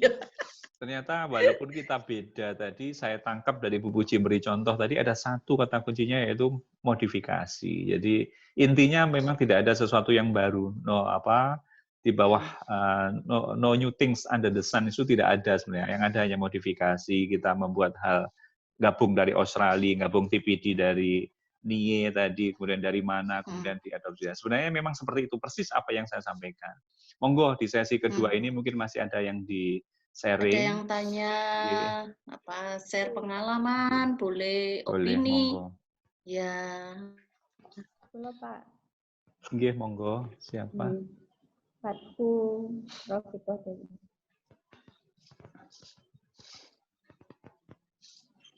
Kurang jelas, Mbak. Fatku Rofiko Dewi. Iya, monggo Bu. Fatku Rofikoh Dewi. Nggih, Assalamualaikum warahmatullahi wabarakatuh. Waalaikumsalam. Dari mana, Bu? Waalaikumsalam. Saya dari Kediri. Oh, dari Kediri. Nggih, Bu. Monggo. Dulu saya pernah menjadi mahasiswanya Bu Puji. Oh, makanya kok Alhamdulillah. familiar namanya ya? Sorry. Saya kok sangat familiar dengan nama Anda gitu, Fat. Nggih, kali. Soalnya jenengan dulu wali dosen walinya ya? Nggih. Oh, itu makanya. Nek dosen wali aku apal gitu. Nggih. Ya, Kalau menurut saya tuh gimana? bukan killer nggih, tapi mungkin lebih selalu maksimal dalam mengerjakan sesuatu. Iya, betul. Berusaha untuk Terima kasih. Nggih. Soalnya dulu kan waktu writing itu kalau mendapatkan nilai very good gitu rasanya itu sangat bahagia sekali dalam hati ketika Bu Puji memberikan nilai very good. Saya Ibu Puji. Nah, begini Ya, Ibu, Pak. Sebelumnya mohon maaf karena kemarin itu kan waktu sesi tanya jawab saya tiba-tiba Zoom saya off sehingga saya belum sempat bertanya dan belum mengikuti, sehingga nanti kalau seumpama ada pertanyaan yang sama seperti kemarin saya mohon maaf. Pertanyaan saya itu adalah kemarin sempat disebutkan kalau artikel itu based on abstract, gitu. Jadi kita lihat abstraknya dulu, gitu. Maksud saya adalah yang paling penting itu abstrak. Kalau dilihat dari abstraknya bagus, insya Allah artikelnya juga akan bagus. Nah seperti itu. Dan pertanyaan saya itu bagaimana cara membuat abstrak yang bagus itu kontennya seperti apa? Seperti itu. Oke. Ya. Monggo Pak Yudi. Oke. Wassalamualaikum warahmatullahi wabarakatuh. Waalaikumsalam warahmatullahi wabarakatuh. Ada dua permasalahan atau dua isu yang ada di sini, yaitu apakah betul artikel yang bagus itu dilihat dari abstraknya, kemudian abstrak yang bagus itu seperti apa. Nah, ini saya mencoba, ini memang agak susah ini ya.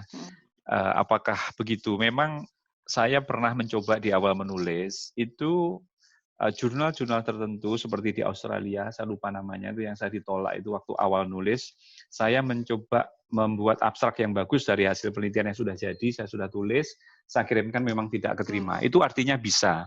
Memang ketika abstrak kita bagus, itu bisa merepresentasikan bahwa isi artikel kita bagus. Namun tidak sepenuhnya juga begitu.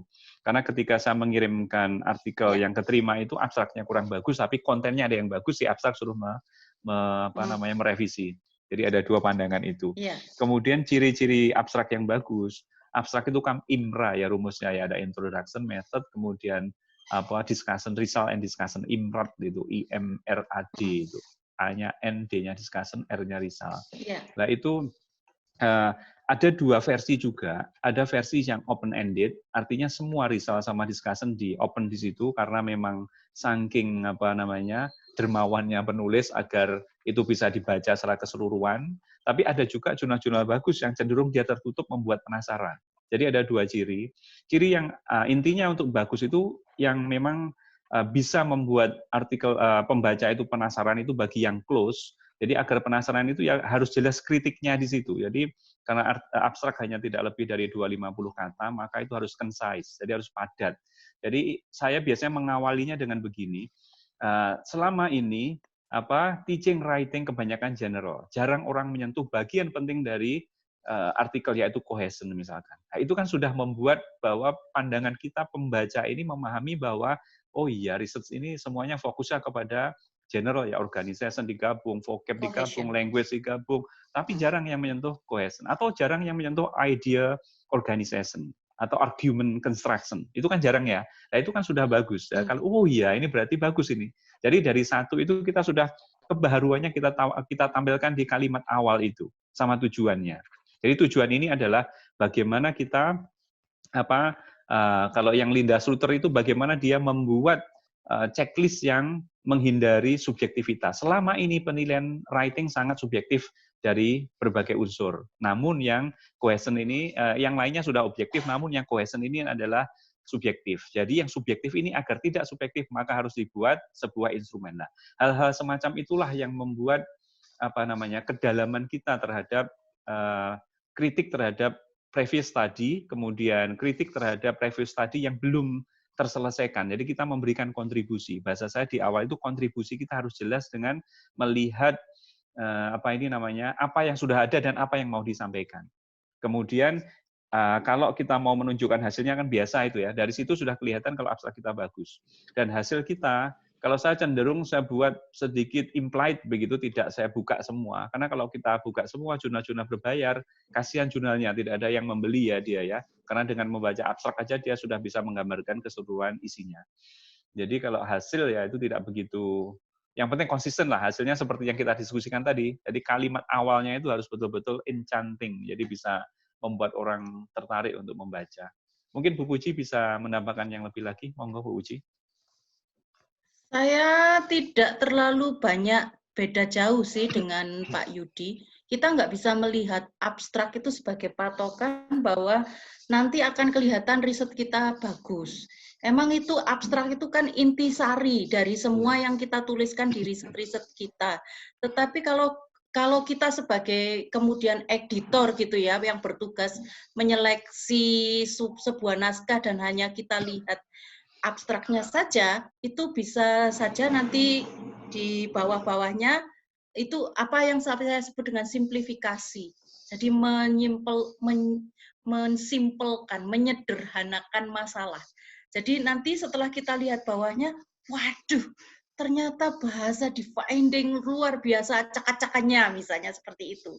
Jadi kita nggak bisa seperti itu. Jadi abstrak itu hanya representasi kecil saja, bukan berarti kemudian representasi kecil betul-betul merepresentasikan kualitas dari paper kita. Jadi nanti kalau saya bilang seperti itu, takutnya ini pendengar atau partisipan mengatakan bahwa nulis abstrak kayak sing apik. Nah, gitu. Jangan. Jadi benar, kualitas semuanya harus tetap itu menjadi pertimbangan. Jangan abstrak saja. Ya, kalau menurut saya. Gitu. Okay. Ya. Ada pertanyaan yang lain atau mungkin pendapat yang lain tentang Nanda, monggo Nanda. Assalamualaikum warahmatullahi wabarakatuh. Waalaikumsalam warahmatullahi wabarakatuh. Saya ingin bertanya terkait non research base itu contohnya itu seperti apa ya? Terus kalau misalkan kita pakai non research base, apakah kita masih perlu menggunakan aspek critical thinking tersebut? Oh iya, baik. Ini Bu Puji yang hobinya critical, yang hobinya non research base itu ya. Monggo Bu Puji. Kenapa saya non research base ini Pak Yudi? Dasarnya adalah anak-anak itu di scientific writing belum menemukan finding-nya. Jadi kalau kita presentasikan di introduction sama pembahasan di literature review, ini sudah bisa jadi abstrak, sudah bisa jadi manuskrip sebenarnya yang bisa dimasukkan ke mana itu, ke sebuah jurnal yang ada. Memang jurnal itu kalau saya menghindari jurnal-jurnal yang namanya misalnya IRR, misalnya ERR, Education Research Review. Oh, berarti ini base-nya research. Dari namanya saja sudah kelihatan ini base jurnalnya research. Jadi saya melihat kemudian membuka jurnal yang lain, misalnya yang seperti saya bawakan kemarin, contoh A Complex Process of Autonomy Approach of Curriculum Development in Indonesia, itu bukan research base, itu communication atau yang disebut dengan brief report. Di setiap jurnal namanya beda-beda. Itu diperbolehkan. Banyak jurnal Scopus juga memperbolehkan model itu gitu. Banyak sekali. Tidak melulu hanya dengan research based journal, bahkan dia menyediakan ruang kepada banyak scholar, pemikir gitu kalau kita sebutnya, itu yang riset juga diwadahi, yang punya insight, pendapat juga diwadahi, yang mau book review juga diwadahi. Jadi saya senangnya di jurnal-jurnal Scopus itu seperti itu. seperti itu. Jadi bisa. Yang riset base itu intinya tidak ada methodology dan tidak ada finding. Discussion juga tidak ada. Tetapi discussion itu sebenarnya diskusi kita ketika kita menemukan masalah pada satu misalnya tulisan, misalnya bagaimana TPD di Indonesia harus diarahkan. Oke, saya punya ide, diarahkannya harus ke 4.0. Ide kedepannya ini harus ke 4.0. Apa saja yang menjadi ciri 4.0? Saya cari. Pertama saya harus membuat outline. Saya akan ngomong ini. Kemudian saya akan mencari tantangannya ketika menerapkan. TPD historinya apa saja, tantangannya apa saja, kok TPD berganti-ganti, setiap menteri ada TPD ini, teacher professional development yang baru, setiap menteri ganti ini, apa memang betul hanya untuk menghabiskan budget atau ada tantangan lain yang kita belum explore, gitu. Kita explore, kemudian baru kita diskusikan kemana harus diarahkan, gitu. Jadi seperti itu, tidak ada metodologi, tidak ada finding di situ yang membedakan dengan punyanya Pak Yudi tadi sebenarnya. Tetapi insight kita harus memang dalam gitu, ada depth, ada breadth, accuracy, elaboration-nya juga ada. Sementara artikel yang saya tunjukkan di awal itu elaboration-nya tidak ada. Jadi kalau Anda mau start buat outline. Jadi pertama saya mau ngomong apa, tulis saja. Keluar. Kemudian setelah ini aku ngomong apa ya yang ada hubungannya dengan atas, jangan sampai lepas. Poin-poin itu mengingatkan kita ketika kita ingin meneruskan menulis gitu. Oh, ini yang belum aku bahas. Setelah dibuat baru kita baca lagi gitu. Yeah. Begitu kalau saya ini strategi seperti itu. Ya. Sepakat Bu Puji. Memang critical thinking Nanda ya itu dimanapun diperlukan untuk menulis artikel ya. Ini kunci latihan utama adalah di critical thinking. Ini sedikit berbeda dengan Bu Puji. Saya dulu memang mau mencoba menulis seperti Bu Puji yang literature review based, tapi ternyata memang minatnya belum ada. Dan saya pernah baca punyanya Elsevier itu ada yang sedikit berbeda, Bu. Jadi di dalam Elsevier itu dia ada desainnya, ada findingnya, tapi itu murni atau pure literature based. Jadi dia itu membahas masalah, lupa saya. Itu kalau nggak salah mungkin TPD. Jadi ada 100 artikel yang dia saring melalui metodologinya begitu. Menyaring artikel, 100 artikel yang masuk Tridec Bos dengan apa, kemudian dia dengan kata kunci tertentu, ada TPD, ada teknologi, disaring begitu, terus setelah disaring muncul ini. Dari muncul dia sarikan. Nah itu seperti yang Bu Puji tadi. Disarikan semua, kemudian finding-nya berupa saran-saran yang belum diteliti oleh para peneliti. Lakukan. Betul, tapi itu ratusan.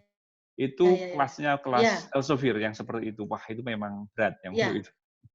Dan sebenarnya Bu, itu meta analisis itu kayaknya. Betul, yang paling berat itu sebenarnya daripada risetnya Bu Puji itu literature based writing itu yang butuh pendalaman. Kalau yang research kan bagi saya malah lebih mudah daripada yang seperti dilakukan seperti Bu Puji. Itu lebih berat. Karena 6.000 kata itu Pak Yudi udah ada finding-nya, udah dijabar-jabari. Tapi kalau itu 6.000 kata hanya ngomong tentang ide kita aja. Kita harus betul-betul jeli mencari ide itu. Karena di research base itu biasanya sudah terpotong dengan kata-kata yang dengan metodologi dan finding itu yang sudah ada sebenarnya. Jadi mungkin teman-teman yang mau memulai, sebelum kita lanjutkan ya, itu saya itu hanya ini kok yang baca itu hanya RLT, Language Learning and Technology itu punyanya Hawaii, itu yang free ya, bos tertinggi itu Call, punyanya Taylor Francis, kemudian AJET, Australian Journal of Educational Technology itu P1, kemudian hanya CNE, Computer and Education itu ILE juga, ETRD itu saya baca hanya itu. Jadi setiap isu terbaru, setiap sore itu saya masih baca, Bu. Jadi nanti kalau teman-teman berminat, saya ada yang saya baca itu enggak minat untuk saya teliti ya. Ada yang minat inikah mau mengembangkan nanti draftingnya bisa kita bantu, kemudian mengembangkan intro dan lainnya monggo. Itu saran saya. Jadi saya pernah pengalaman itu membaca tentang corrective feedback, Bu. Di tahun 2017. Saya simpen itu, baru saya nulis di tahun 2015, ini nanti untuk 2017. Corrective feedback menggunakan Facebook. Karena ada instrumen corrective feedback yang baru diterbitkan di Elsevier. Saya simpen nanti, topik 2021 begitu. Saya ngerjakan topik lain. Ternyata di bukan 2021, 2017. Ternyata di 2018 terbit punyanya Pak siapa itu Pak Andoyo Bu dengan temannya. Dia korektif feedback dengan Facebook. Jadi dengan kebiasaan kita membaca jurnal-jurnal terbaru dari jurnal yang saya sebut tadi, itu ternyata orang itu berburu. Berarti orang yang ada ELT researchers in the world ini, mereka berburu jurnal-jurnal terbaru, setelah itu mereka akan langsung melakukan penelitian. Ini terbukti. Nah ini yang sedang saya kembangkan itu adalah Teacher Online Talks. Itu menggeser Teacher Talk, belum selesai. 1, 2, 3 saya selesai, tinggal analisa datanya, tapi harus baca banyak lagi. Monggo kita lanjut sesi tanya-jawab lagi, jika masih ada. Oh ini ada yang minta diulang nama jurnalnya. Jurnal yang free itu ada LLT yang paling tinggi ya, Language Learning and Technology. Kemudian AJET itu Australasian Journal of Educational Technology. 3L itu free, EFLT NUS itu juga free. Kemudian Asia TEFL juga free, banyak kok yang free itu. Banyak sekali. Ada yang nanya melalui chat. Tapi saran saya, baca jurnal-jurnal yang indeksnya paling tinggi. Ternyata saya tuh tidak pernah melihat College, tidak pernah melihat Asia TEFL, tidak pernah melihat 3L. Tapi yang saya lihat ya tadi itu LLT, Call, AJET. Ternyata ketika artikel kita itu jadi, diterima itu di jurnal yang ada di bawahnya. Jadi saran saya baca yang dari yang sumbernya paling tinggi. Iya. Bukhari Muslim begitu misalnya hadisnya. Sepakat. Monggo kita masih ada 7 mungkin menit. Ada pertanyaan atau what's the next plan atau mungkin mau Pak ada Yudi? saran. Iya ini saya menunggu teman-teman bagaimana next plan. Kalau saya punya ide sih, kalau dibuat grup, saya belum tahu apakah teman-teman ini mau, yang terutama yang Bapak Ibu dosen atau yang minat untuk menulis. Kalau misalkan mau, kita coba, nanti yang nggak mau boleh exit, atau sarannya Pak Dayat tadi pakai link begitu ya untuk mau masuknya. Dan nanti mungkin Bu Puji sama saya bisa, kalau teman-teman tidak ada topik yang dibahas, saya mau menyampaikan ini ada topik baru, ada topik baru yang bisa diteliti, siapa yang mau, gitu. Nah itu mulai kita lakukan penelitian bersama. Itu sebenarnya keinginan kita untuk bisa kolaborasi ke depan, hanya mandek terus iya tapi tidak ada produk. Kalau saya itu ada produk begitu. Eman gitu. Kita udah bentuk community yang istilahnya ini aku melihat kalau mau gabung di sini nih kemauan untuk belajar hal yang baru. Betul. Misalnya menulis jurnal, kemudian itu udah ada gitu. Eman kalau buyar. Buyar hanya karena mungkin tidak difasilitasi lagi, atau sudahlah dapat ilmu segitu udah cukup lari gitu. Eman gitu. Kalau sampai kita punya jurnal yang satu aja publish gitu ya, nggak harus targetnya WOS atau Scopus. Anda punya kebanggaan, terus kemudian boleh diteruskan dengan tidak tergantung pada kita. Merotol, saya jadi penulis yang single, oke, nggak apa-apa. Bagus. Tapi tetap aku ingin melihat bahwa Indonesia itu jangan sampai ada di ranking jauh di bawah Malaysia atau di bawah negara-negara lain. Kalau menurut saya seperti itu, kemauan untuk nulis jurnal para scholarsnya, orang-orang yang ada di akademi, ya di akademisi, di universitas, SMA atau SMP itu ada kemauan yang luar biasa. Disitulah aku melihat bahwa Malaysia, Singapura kenapa seperti itu jauh meninggalkan kita, karena ada komitmen yang integritas yang luar biasa dari kita yang duduk di akademik itu mau untuk mendiseminasikan ide kita lah. Oh ini loh Indonesia punya jurnal yang bagus, ide-ide yang bagus yang mungkin bisa diimplementasikan di tempat lain dengan segala macam modifikasinya dan lain-lainnya. Kalau menurut saya itu sih Pak. Ya ini ada yang nanya lagi Bu melalui chat. Terkait penjelasan awal, bagaimana komponen atau elemen dalam isu kita yang harus ditelusuri literature review-nya, yang dicontohkan melalui globalization. Oh itu yang saya maksud di intro awal itu membuat. Bu Puji tadi juga ada globalization-nya Kak. Globalnya tadi TPD harus melihat tidak hanya di Indonesia, melihat di negara-negara mana aja, kemudian kita positioning-nya seperti apa dengan argumen gitu kan. Sama punya saya juga begitu. Flip classroom tadi itu kan semuanya setuju bahwa flip classroom itu collocation itu bagian tersulit daripada belajar bahasa Inggris, elemen yang paling tersulit. Itu disepakati oleh global. Yang saya maksud dengan global di sini adalah artikel-artikel atau referensi yang kita baca itu harus merefleksikan perwakilan dari negara-negara yang global tadi. Misalkan dari Amerika, dari Inggris benua lah kalau mau menghitung begitu. Ya, kalau international conference kan dikatakan international jika ada lebih dari 3 benua atau 2 benua, itu baru bisa dikatakan international. Itu juga begitu. Saya memahaminya yang awal nulis, namanya global, berarti harus ada penulis dari USA, penulis dari Afrika, penulis dari Asia, begitu. Sampai begitu untuk bisa menulis intro awalnya itu. Itu yang dimaksud dengan global tadi. Okay. Dan saya yakin Bu, ini saya melihat di Asia TOEFL terbitan terbaru, itu orang Indonesia itu sudah ada 3 atau 2 lebih yang mulai, dulu kan masih jarang ya. Ini sudah, saya yakin dengan ini nanti syarat untuk kepangkatan, syarat untuk mendapatkan hibah itu lebih tinggi lagi. Ini kan di pemerintah kan bereputasi itu Q3. Kalau dinaikkan Q2 gitu aja, kita kan ketinggalan kalau tidak menulis itu. Makanya kita coba untuk kolaborasi ini seperti itu tujuannya. Ya. Sip. Kalau Sudahkah ini? ada? Mungkin sedikit ngasih tambahan. Iya, monggo Pak Dayat, monggo. Saya mau share artikel yang tadi dijelaskan oleh Pak Yudi tentang review, isinya tentang penelitian mereview banyak artikel. Gitu kan. Iya, itu Elsevier ada pernah. Ya, ini apakah sudah tayang di slide? Sudah muncul di layar? Iya. Sudah muncul. Sudah, ini Taylor Routledge ini ya. Iya. Jadi ini contoh artikel yang tadi disebutkan Pak Yudi. Jadi di sini penulisnya ini intinya mengumpulkan banyak artikel, kemudian metodologinya juga. Ini dianalisa. Jadi range-nya apa, topiknya apa, kemudian metodologinya apa, dan nanti di sini disebutkan. Dan ini sangat bagus, terutama buat pemula kalau misalnya nggak punya referensi, bisa pakai artikel seperti ini, kemudian kita ambil nanti referensinya lain. Betul sekali. Jadi bisa dari Fadila, kemudian ini bisa jadikan referensi. Itu kemudian untuk berikutnya saya mau menunjukkan juga mungkin artikel yang disebutkan oleh Bu Puji mungkin seperti ini ya Bu ya. Ini ada